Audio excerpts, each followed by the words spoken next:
Well, it looks like we're not getting our dev blog or dev diary just yet for New World, but they have been employing the tactic of teasing for this past week with these great looking GIFs and snippets of the in-game environment. And although we don't have our bombshell of news about the updated state of the game and player vs player topic, we still do have some pretty sweet details to talk about. And as you may already know, Amazon has been focusing a lot on this past week on the corrupted aspect of New World. In a series of tweets, we get a couple of good looks into the deeper meanings surrounding the Scourge of Eternum. But before that, we've also got an update on the upcoming developer diary that they are currently working on. One thing to keep in mind is that they've stated that the developer blog is actually going to be the one to dive into the PvP topic, while the video developer diary itself is set to cover different topics entirely. They posted this tweet on January 9th, which means that as of recording this video, we should be able to expect the dev blog focusing on PvP to be posted any day now, unless something happens that causes it to be delayed. I must admit, I'm starting to get a bit nervous about the PvP aspect because it hasn't already been addressed prior to now.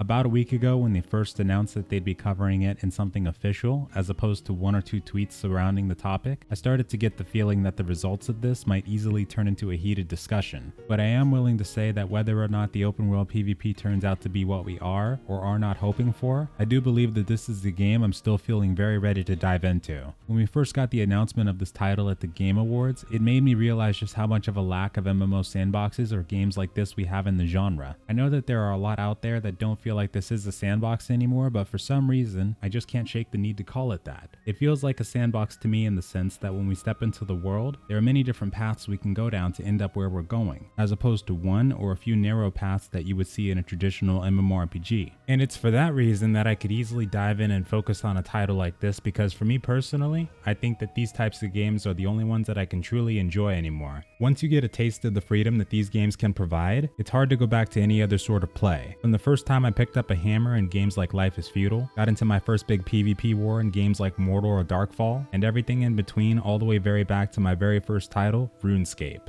New World feels like one of many titles a part of the new generation of freedom-based games, and if they can take that kind of experience and expand on it with those MMORPG elements that you would see in traditional games of the genre, without taking away that freedom aspect, then I can definitely get behind that. And with that sappy stuff out of the way, be sure to stay tuned on the release of their dev blog detailing exactly how the PvP system is going to work and how it has evolved over time. They've said in a tweet reply that they are still on track to hit their deadline at the end of this week, unless any unforeseen issues may arise. Continuing on that, for the main topic of the day, Amazon Game Studios has been putting the spotlight specifically on the Corrupted of Eternum and the combat system over the past few days. On January 5th, which was a little while ago, they did actually post a tweet that included what looked like it could be the inside of an explorable ruins location. The tweet itself said that although the ancients may be gone, that does not mean their secrets have been left unguarded. And of course, at first glance, I had assumed that they were talking about those who had been trapped on the island through time, kind of similar to the Roman troops and later on the settlers in the New World trailer footage. But then it dawned on me that these ancients don't actually resemble that of Corrupted at all. Usually when we get a look at the Corrupted, they are easily identified by their ethereal red glow. But these creatures appear to be skeletons, perhaps kept alive by the magic of Eternum, or maybe something else entirely. This could be a hint to the type of content we'll have in-game besides that which we've already seen.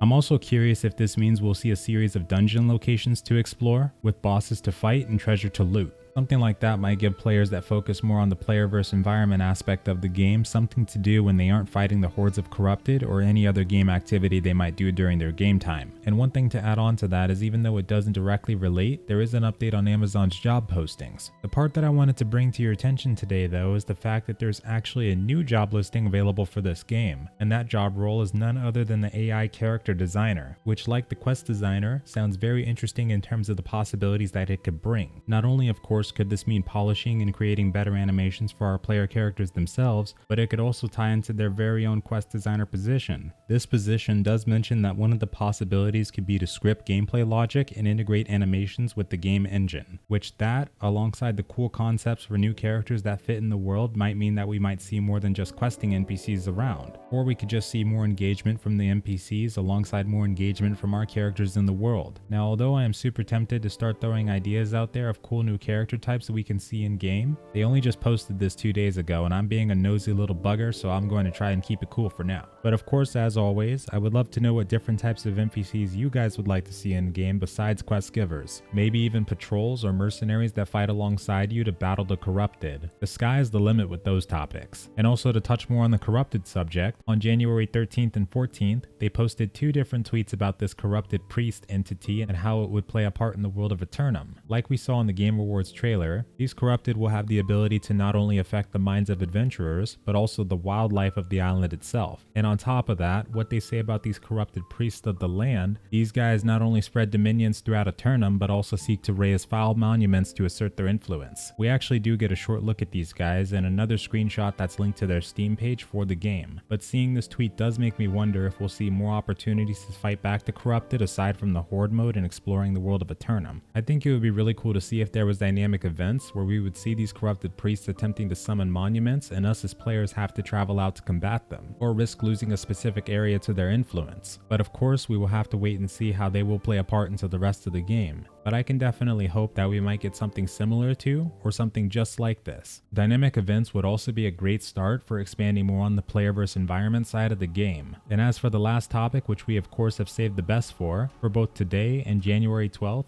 Amazon Game Studios has posted tweets relating directly to the combat. And in these clips, we can see what appears to be a tease of what we might be able to expect from the new combat system. And I do have to say, when I first saw both of these clips, I didn't really know what to think of them, because what we're being shown here looks incredibly well done, and compared to what we've seen in the past iteration of the combat system, it looks out of this world. In one tweet, we see what appears to be a musket-wielding explorer bash a corrupted in the face with the butt of their rifle, disarming them in the process and then proceeding to blast them square in the face, and in that very same second also explaining what not to do during a zombie apocalypse. Now I could definitely believe that we might get access to some ability to bash someone while using the musket, and I could imagine that having some form of CC like a knockback. But having that added effect of disarming someone, and specifically doing it with that flawless kick and rifle butt animation, that would be something we'll have to see to believe. Speaking of which, they have also mentioned that their third developer diary, the one that comes in video form, will in fact be focusing on the combat aspect, so we'll probably be finding out more about it soon enough, which after seeing this and the next one, I am seriously excited for. The second one shows us what appears to be a fully armored warrior with the great axe running at sprint speed, and then following up with the sprint initiated attack, which prompts the enemy to dodge out of the way and then follow up with a heavy bash of their own. This one at first glance did look more believable, at least on the great axe warrior side, because I could see them expanding on a gap closing sprint attack for the melee weapons to make it easier for players to work with. But then you've got the other guy with that sick reflex and heavy follow up with the hammer bash to match. That's something you really don't see in combat systems for games like these, and I would really love to know if it does work that way, because if so, I really need to reconsider my weapon of choice. In this scene, you can also see the first player get disarmed as soon as he is bashed by the other man's hammer, which may be a hint towards us being able to disarm other players. But this combat does look more on the cinematic side as opposed to actual gameplay. It's hard for me to believe that it is actual combat just because of how good it looks. But if I'm wrong and we're actually able to pull off moves like that, then we've got a legendary combat experience coming our way. And with that, folks, that is all the news we currently have as we are preparing for the PvP dev blog. Whatever happens with that will more than likely be a hot topic for weeks to come, so it's best to make sure we are fully prepared on learning more about it. Thanks so much for watching, folks, and I hope you have a good night or day, and farewell.